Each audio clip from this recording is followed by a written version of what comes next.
Guys, welcome back to the LWCA Week 9, the final week of standard play. And unfortunately, we do only have 3 battles this week as Mikey's computer fucking killed itself. But we do still have 3 battles, of course. And we're just going Yeah, to let's just get directly into those 3 battles. Don't you agree, Austin? I agree. Also, hello, I'm the Piplup. I'm back co-commentating again, much to everyone's delight. Everyone, yeah, definitely. Everyone. Okay, let's do this. Starting off game 1 this week, we have Liam versus Corey. Wasn't there a gimmick to this There battle? was indeed a gimmick. So mainly Liam decided it would be really funny if the two of them built each other's teams. You, dear viewer, will soon see that that was a mistake. I'm so scared. Starting off, we have the Audino versus Coco leads. I, Okay. I, I don't know, man. Audino, of course, Mega Evolves turn 1, gets hit with the Volt Switch. It does crit. Little nasty. Goes for the power up punch on the Scizor come in. In comes Mimikyu. Scizor, of course, Megas goes for the Bug Bite. Breaks the disguise. I just feel like, Yeah. oh, double crit. Damn. I don't think that one mattered, man.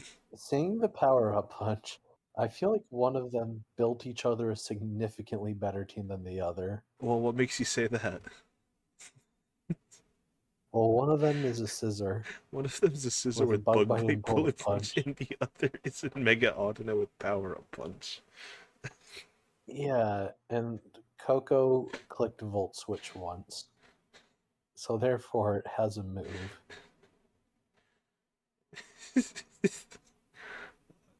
Mr. Krabs, not a crab, by the way, on the Scizor. Okay, yeah. Oh, So anyway, yeah, Mimikyu gets shot. It's dead. In comes EP the Komala. Gets knocked off. No more choice band for the Sleep Talk last resort. Oh, the bullet punch. Yeah, that's just okay. Yeah, it's dead. Now, Sleep Talk Last Resort Komala. It is a set. I, I will say it not true. not a fantastic one, but it is a set. I've seen it in places such as Low Ladder. So true.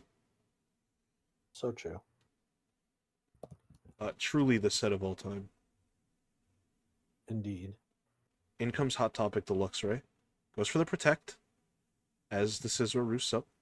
Now here we see a Flame Orb Luxray, the first of its kind of the league. I haven't looked, but I think Luxray has shown up either 3 or 4 times, and this is the first time it is running Guts. Can you mouse over Luxray? Can you mouse over Luxray? I'm just saying, it'd be very funny if you put Rivalry Flame Orb. Oh, that would be very funny. That would that would be hilarious. It is Guts. It is Guts. Probably. Thank God. That looks like it could be. That might be rivalry actually. Oh wait, no, it's female to male. No, that's not Oh, rivalry. That's Guts. That's Guts.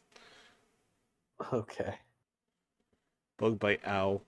Wow, even Guts boosted, that does Yeah, nothing. welcome to Luxray. Scissor just goes for the roost as Luxray dies to burn.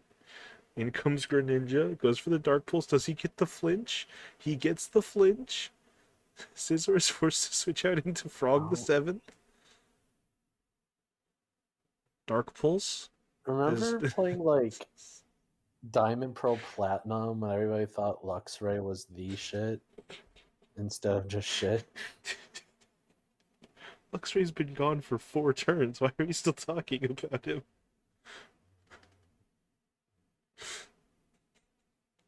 But no, I get it. I understand completely, actually. Here we see the frog battle continued. Another Dark Pulse gets the flinch. Yeah, I know. Okay. Dude, what the Another Dark Pulse.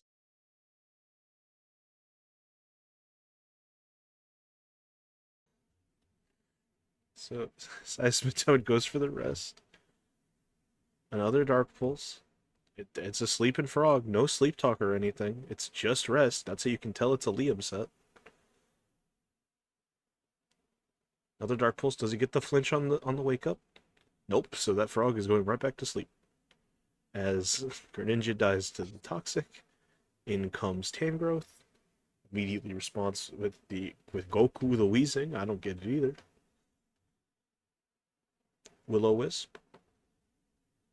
Tangrowth cannot touch this Weezing, Yeah. but it looks like the Weezing cannot touch Tangrowth. From this, I think it's pretty much cooked from here. Can we just skip turns? Hold up, we gotta see everything in action. Clear Smog on the Audino. Clear It Smog gets for the Willow. power-up punch. It goes for the return. Another Clear Smog. It'll die to burn, but can it get some damage off on this Weezing beforehand? A clean 8%. Here comes Tangrowth, and I mean... actually, he went Latios and killed it.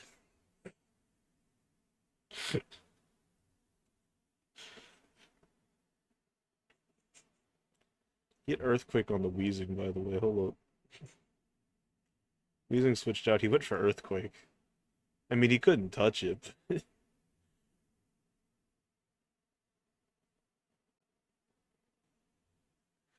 And this, dear viewer, is why you, number one, if okay, number one, if you want to throw, I guess you could do this, but don't gentlemen to building each other's teams, and especially if you do that, don't give your opponent a pretty good team, because then they're gonna give you a shit one. Yeah. No, no, Yeah. no. I know some of these sets. They were kind of heat, but also kind of bad. All my homies hate the And Audino I mean, set. this was just a Luxray. All my homies hate Luxray. I mean, a Luxray without Fire Fang hit Scizor, but it was just a Luxray, and this was just a Greninja. All right. Moving on to So, game two.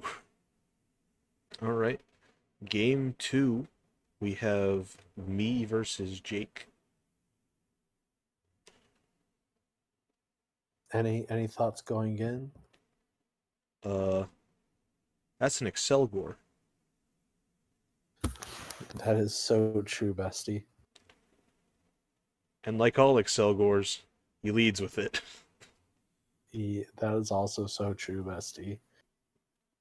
Of course, T-Tar lead is a T-Tar lead. He gets up his spikes. Nice T-Wave. I think at this game, it was like the deciding game of will Jake make playoffs? And Correct. Jake decided, nah, I'm gonna do my own thing. And you know what? That's kind of based. Yeah. Can't. Not me personally. Obviously, I probably wouldn't do that. But hey, he wanted to, and it's kind of based that he did. Yeah. Anyway, he That goes. Flareon Anyway, that Flareon did more mental damage than I thought it would. anyway, he goes for the encore because despite being paralyzed, it's still faster than T-Tar. That's very silly.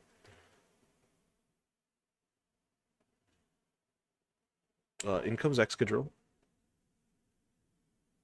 Reveals the Mold Breaker. And down goes Excelgor. In comes the Bayonet. Frisks the Lumberry. T-Tar comes in on the Bayonet. And Bayonet cannot really do much to T-Tar here due to being a Dark type. So Rotom comes in as rocks go up. In comes Yeah. Excadrill. Now it's just going to go down to that pump. So in comes Full Buster, the Cure in Black. But of course, in response, here goes Shadow but Blue on the Earth Power. Spawns with its own earth power, but an ice beam will take it out. Rotom comes back in. I gotta say, I love Kieran Black. That Pokemon's just cool as fuck. Rotom comes in, tricks a choice scarf onto Kyurem, taking the E-Belt. EP does big damage, and another one will take it out.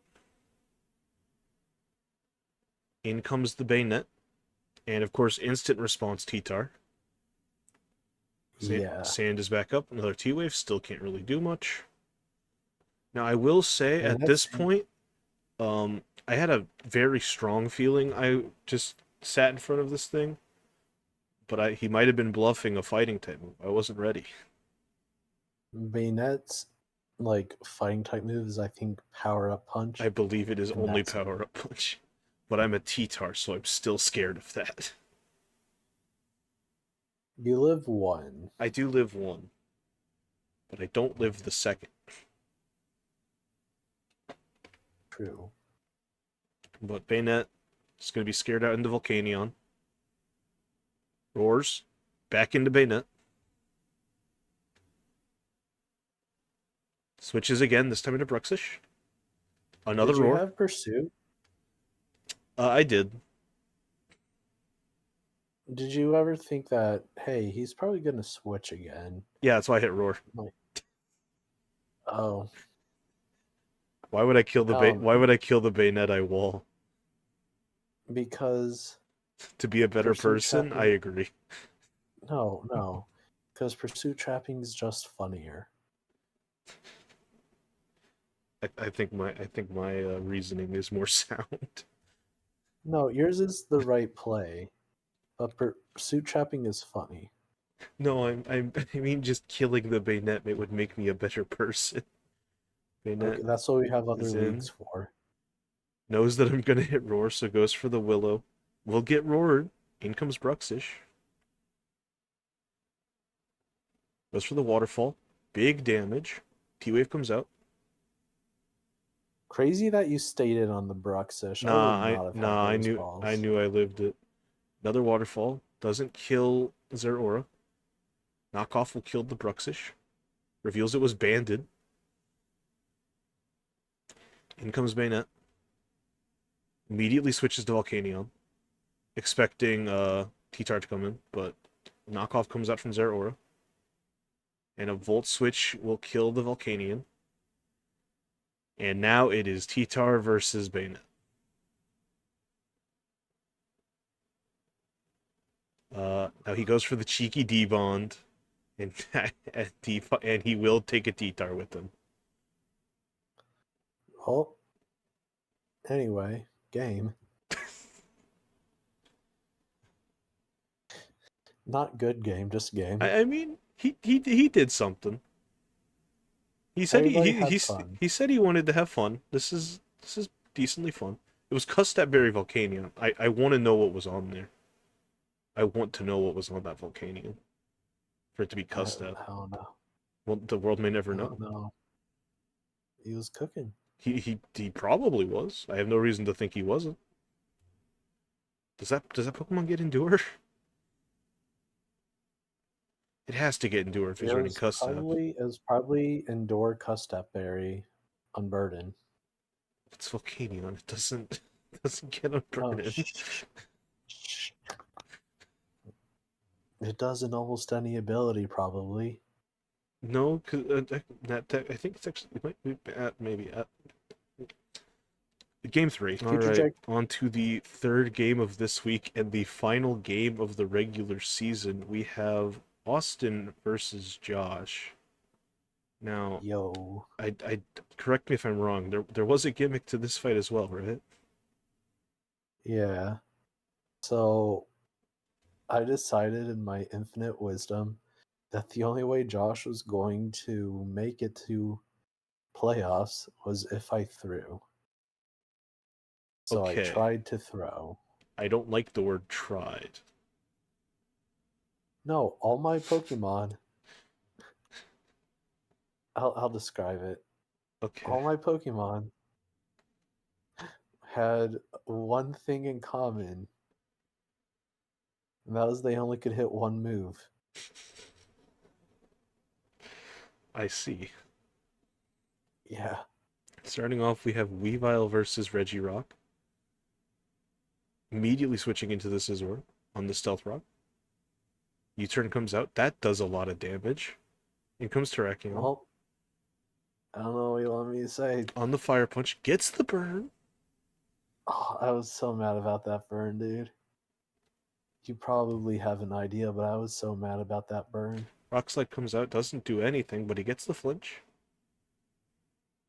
Another Rock I think Slide. Rockslide was predicting the like Josh knows me well enough by now that he knows I'm gonna try to predict.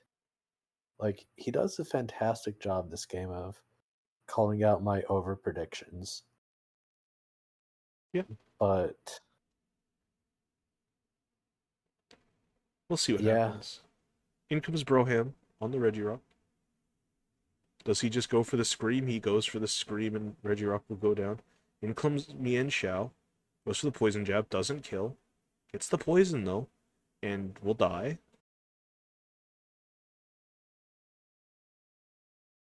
In comes Blacephalon. Gets the sub. Or goes for the sub rather. Hyper Voice comes out. Does too much damage. Thank you, sound based. Reveals lefties on the yep. Blacephalon. Psyshock comes out. Down goes the sub. Shadow Ball doesn't kill the So Latios. I know this Blacephalon set. This Blacephalon set is what I passed to so many people in our Discord. It is the Beast Boost Sub Calm Mind Speed set. I see. Yeah. I don't know why they thought bringing it was a good idea against me. I would have just gone the Scarf set and make it a speed tie with Ditto. But Yeah. what can I say? Well, yeah, wait, because you just assuming Ditto is a normal build, that build just loses to Ditto. The only way that it wins against Ditto is if there's a sub up. Yeah, it needs the sub up. Yeah. But anyway, Lando will come in. Latias goes for the Psyshock, of course, on the switch. Doesn't do half. Lando goes for the U-turn on the Scizor switch. In comes Regigigas. God, he loves his Superpower comes out. Regigigas. Doesn't quite kill, somehow. Fire Punch from the Regi will kill Scizor. In comes Weavile. Blastoise comes in. Knock off. Gets rid of the Rindo Berry. In comes Ditto. Scald. Gets I the burn. legitimately did not have a safe option against this Blastoise, seeing my like teammates' health, plus the fact that they're all fucking choice locked. Is this a skip turn or is this a skip turn moment? Yeah, it's a skip turn moment until Okay. Blastoise dies. Scald It's comes him out. scalding me as I keep staying into Toxic. Oh, hold up. Toxic. Another Scald.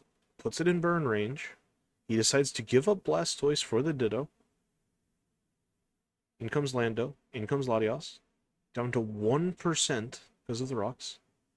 Draco will drop. Kills Lando. Yep, And everything's low enough to where Draco will just kill. yep. Cephalon goes down. Regigigas comes in. Unless he misses. Yeah, no, it will also go down to Draco. Even then, I still had Weavile. Yeah.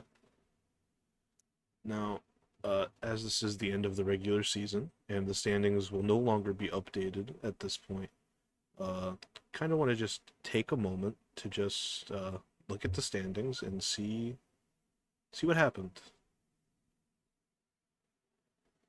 Uh, we do have two I standings refuse. boards, one by kills, one by differential. I refuse to apologize about Magirna. It's only that high because I positioned it well. All That right, being said, Malamar is above everything else, and that's it is hilarious. very funny. It is extremely funny, in fact. Uh, Yeah. Necrozma and Mantine are both on both boards because they swept Mantine by technicality. Salamence as well. It got a 6-0 in one game and did nothing else. Yup. Uh, Volcanion also had a sweeping game, but I think it didn't get every kill that game. It did something else elsewhere. I just realized none of my Pokemon by kills are that high. Yeah, I only have one Pokemon up there. correct. No. What? It is tied with Mega Diancie. So if it was because it sorts by alphabetical otherwise, so it would be down here as well, tied for that slot, along Okay. with Weavile. I was about to be like, damn, I'm a bad trainer. And I mean it is so since it's by kills on this side, we do have some Pokemon with pretty lackluster differentials, like Greninja and Rotom both being 660.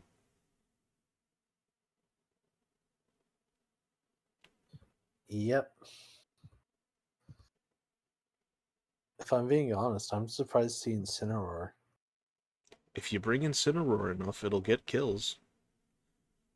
And I mean, Also, likewise, most of this board is things that got 6 kills. if you bring Incineroar enough, it'll also get killed 6 times. Well, it only got killed 4. Don't try, It lived some matches. don't try to justify Incineroar. I'm okay. That's fair. But so I think the real showings are the ones that are on both boards, obviously. But I mean, things like Mega Heracross opened the season very strong, but just sort of tapered off as it continued. Yeah, it sort of stands too close to the sun, I feel. That that's a good way to put it. Yeah. Thank you. Can we get a like and subscribe for Sword Stance Too Close to the Sun? Thank you, chat. I think we actually see that in a lot of the kills mons. Because a lot of these Pokemon that are on the kill leaderboard are from coaches who aren't making it to playoffs. If I can do a quick count.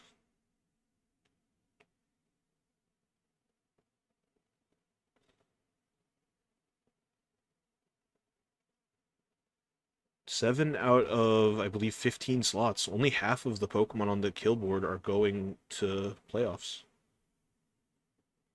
Now, what that Hmm. says about those Pokemon, and or rather those coaches, I suppose, as well, who's to say? That being said, who is going off to playoffs? Said we weren't going to talk about it, but okay, sure. So, playoffs, as you can see on the right here, it will be in not necessarily in the order of how they will be matched up, but the top 4 coaches of the regular season who will be competing in playoffs are Austin, me, Corey, and Donovan, with Jake just barely not making it. I don't know. I feel like Jake not making it is something that he wanted. Who's to say? I know Corey making it is something Liam wanted. I think Corey making it is something that Corey did not want either. I I think that's true as well. Yeah. Who knows? Maybe if Mikey's computer didn't blow up, maybe Jake would be in over Donnie. It's the forfeit win that gave him those last 3 points. True. That match might have been if that was Mikey's best showing and it was only a 2-0, or even if Mikey won, it would be Jake in playoffs instead.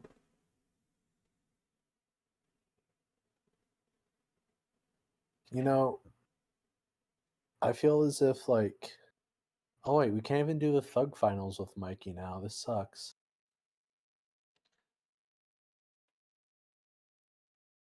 But I don't know. I feel like with a lot of these Pokemon, like yeah, some of them got a lot of kills, right? Hmm? Heracross, Salamence, but like being able to kill consistently versus being able to kill one time and then riding that high are two different things, you Yeah, know? as we can see, like in the differential board, at the bottom is where we start seeing the Pokemon that were more consistently showing up and doing damage. Their kills aren't as high, but their differential is way better. Yeah, Because compared to like the half the Pokemon that aren't going to make it in playoffs over here, we have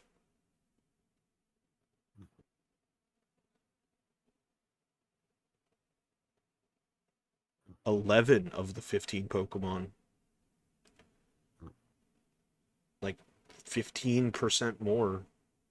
Well, okay, because it's half to 2/3. So actually, yeah, it's like 15% more. But even then, if this was extended even a little bit, we would see probably even more of those Pokemon that were more consistent. yeah, it's really not as much like how strong one individual Pokemon is, you know? Yeah, It's more like how well your team kind of collaborates. as we saw with Mega Heracross, an explosive opening doesn't mean anything if you can't maintain it with the rest of your team. Even if Yeah. even if this Mega Heracross ended up going 20-1, it doesn't necessarily mean that you're guaranteed playoffs. Of course, that's a lot of kills, so it'd be better, but Like Thundurus and Weavile are both 5-2, right? as is Nidoking But and I Mega don't bring Megadance. okay. True. True, true, true. But I was just gonna use my Yeah, yeah, Thundurus and yeah, yeah, Weavile yeah. on Drake. I'm 8 and Say 0. say Okay, your let me say your talk about my say your team. fucking piece.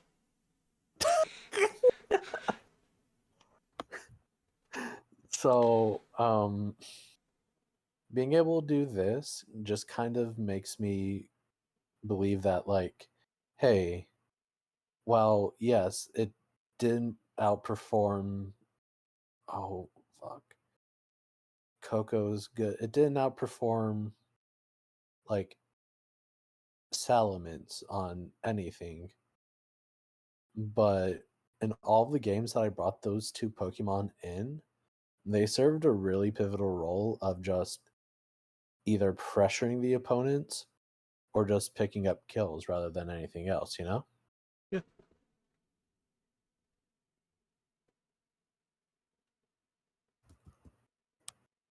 Like I know that when we were battling with it, you were terrified of Weavile. You're just like, oh geez. I'm like, oh geez. And we were both like, oh geez.